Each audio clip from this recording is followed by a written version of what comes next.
Say that again. Say it one more time so I can be sure I am not going mad. Ife, please, just let me explain. Explain what? 12 years, Chidima. 12 years I called you my sister. Ifeoma. Don't you dare say my name with that mouth. The morning everything fell apart started like every other morning in the Okafor house on Admiralty Way in Lekki. Eggs on the stove, children's school bags by the door, and Ifeoma humming quietly to herself while she packed Chukwemeka's lunch. She had been doing this for 9 years. 9 years of lunches packed, shirts ironed, children bathed and prayed over before sunrise. 9 years of being the kind of wife her mother had raised her to be. She was proud of what she had built. She had no idea it was already on fire.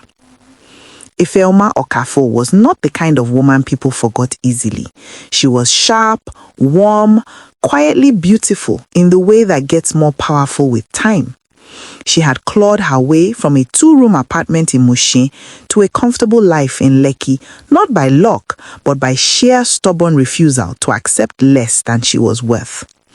She ran a small but growing interior design consultancy from home. She raised 2 children who were polite and brilliant. She loved her husband with a completeness that left no room for doubt. And she trusted her best friend with every single secret she had ever owned. Ifeoma and Chidima had been best friends for 12 years, since the desperate early days when they were both fresh graduates sharing one electric fan in a face me, I face you compound in Mushi, splitting the cost of Gary when money ran out before the end of the month. They had survived Lagos together in the way only 2 women who have known real hunger can understand. When Ifeoma met Chukwemeka at a business conference on Victoria Island, and he pursued her with patient, steady devotion, it was Chidima who sat with her in the bathroom floor and said, "Ife, this one is real. Don't run from this one." Chidima was at the wedding. She was in the delivery room for both children, holding Ifeoma's hand through every contraction. She was the emergency contact on every form Ifeoma filled. She knew where the spare key was kept. She knew Chukwemeka's mother's name and his childhood fears and exactly how Ifeoma liked her pepper soup. She was, by every definition that mattered, a sister, which was exactly why nobody noticed anything at all. The first sign had arrived 18 months ago, though Ifeoma had not known to read it then. Chukwemeka began coming home later. Not dramatically late, not the kind of late that screams, the quiet kind of late that arrives in 30-minute increments and explains itself in perfectly reasonable ways. Traffic on the Third Mainland Bridge, a meeting that ran long, a client from Abuja who needed dinner and conversation. He was still warm when he came home, still kissed her forehead, still asked about the children, but something behind his eyes had shifted, something small and hidden that only a woman who had spent 9 years memorizing a man's face could detect. She could not name it. She only knew it was there, the way rain is coming before a single cloud appears. She went to Chidima. She always went to Chidima. "Something is wrong with Emeka," she said one evening in Chidima's apartment in Aja, both of them with cups of tea growing cold between their hands. "Emeka is present, but he is not here. You understand what I am saying?" Chidima looked at her with those warm, steady eyes, those eyes Ifeoma had trusted for 12 years, and said, "Ife, you are overthinking this. That man worships you. Stop creating problems where there are none. Keep being the woman he married and leave the rest to God." Ifeoma exhaled. She believed her. She went home and tried harder. She did not know that 2 hours before that conversation, Chukwemeka had dropped Chidima home from a hotel suite in Oniru. For 8 more months, Ifeoma fought for her marriage without knowing who her real enemy was. She cooked new recipes. She booked a weekend in Calabar for their anniversary. She woke at 4 every morning to pray, whispering into the darkness for God to restore what she could feel slipping through her fingers like fine sand. And every time the weight became unbearable, she called Chidema, And Chidima always answered, always had the right words, always knew exactly what to say to send Ifeoma back into that house with fresh determination and renewed hope. Looking back later, Ifeoma would understand with a cold, devastating clarity that Chidima had not just been betraying her, she had been managing her. Every word of comfort had been a strategy. Every prayer they prayed together had been a carefully constructed performance. Every piece of advice Chidima gave about how to handle Chukwuemeka was built on information only a woman who knew him intimately could possess. The woman who had memorized every crack in Ifeoma's heart had been using that knowledge as a detailed map. The morning it all broke open was a Tuesday in October.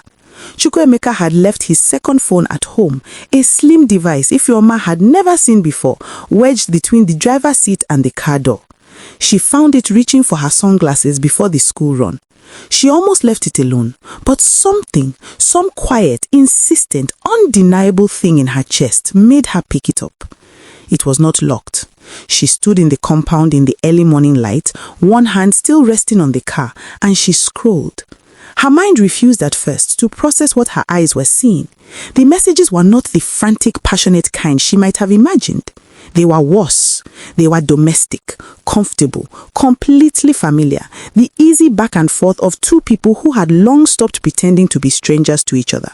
There were inside jokes. There were photographs. There were calm, casual conversations about Ifeoma herself, about her moods, her suspicions, her prayers, discussed in the relaxed tone of two people managing a shared problem.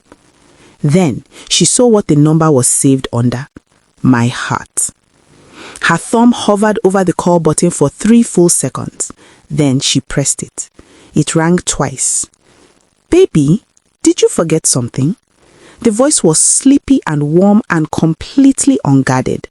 And it was a voice that Ifeoma Okafor had known for 12 years.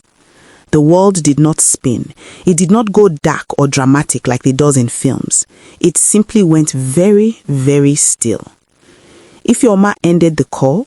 She walked back inside. She sat her children down, finished their breakfast, braided her daughter's hair with steady hands, and put them both in the school bus. She waved until the bus turned the corner of the street. Then she walked back inside the house, sat down at the kitchen table, and gave herself exactly 5 minutes. She set a timer on her phone. She cried in the way that life's too deep for sound, the kind of crying that has no performance in it, that is purely and completely private, that belongs to no one but the person drowning in it. When the timer rang, she stopped. She wiped her face with both hands. She stood up straight, and then Ifeoma Okafor began to move. What happened in the next 90 minutes was the most important work Ifeoma had ever done in her life. She called her lawyer before she called Chidema. She called her bank before she confronted her husband. She transferred documentation for the Lekki property, registered in her name alone, a detail Chukwuemeka had always been too comfortable to pay proper attention to, into a secure folder her lawyer could access. Immediately, she photographed every message on that second phone with methodical, unhurried precision. She forwarded the most important ones to a private email address nobody else knew existed. She did all of this between 7:45 and 9:15 in the morning, while the house sat quiet around her and October sunlight came through the kitchen window like nothing in the world had changed. Then she sat down. She picked up her own phone and she called the number back. "Say that again," she said when Chidima answered. Say that again. "Say my name. Say it one more time so I can be sure I am not going mad."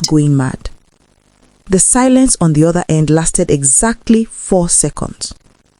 "Ife," Chidima's voice dropped to almost nothing.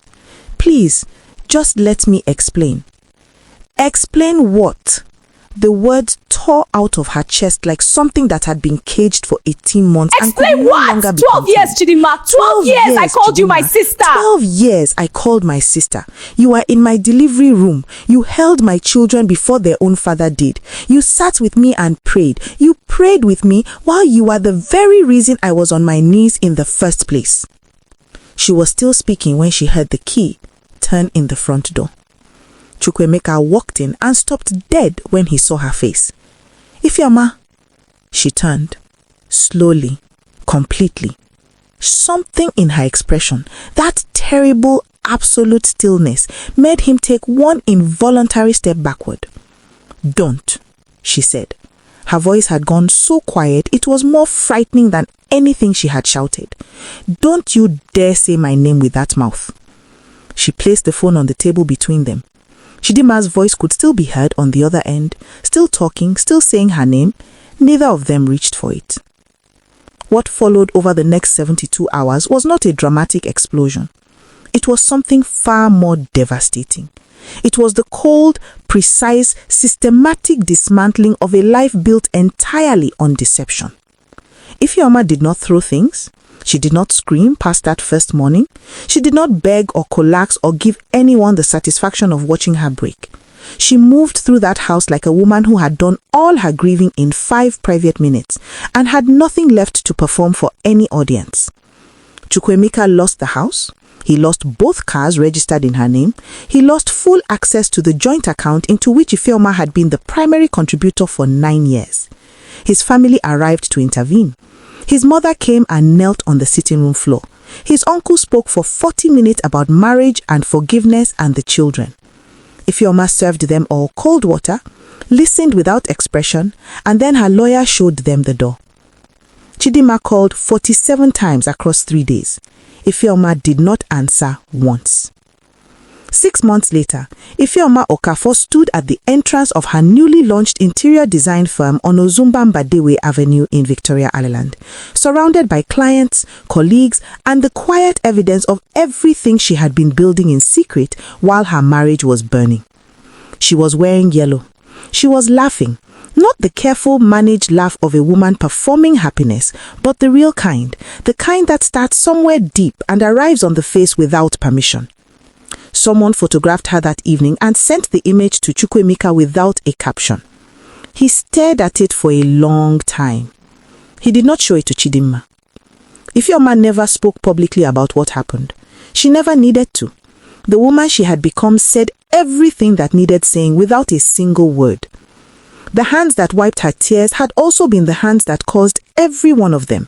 But those same hands, without ever intending to, had also pressed her so far down into herself that she had found something unbreakable living there. Something that no betrayal, no matter how intimate or how long, could ever reach or destroy.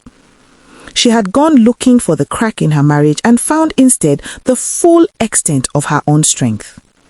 Some people enter your life as blessings. Some enter as lessons. And some, the most dangerous kind, enter as both at the same time, wearing the face of a sister and carrying the heart of an enemy. Guard your peace. Guard your inner circle. And never mistake someone's access to your pain as proof of their love for you. If Ifeoma's story moved something inside you, if you have ever been betrayed by the one you never saw coming, drop a handshake in the comments right now. Let us know you are here. Share this story immediately with someone who needs to hear it today. You might be protecting them from the wrong person already sitting in their inner circle.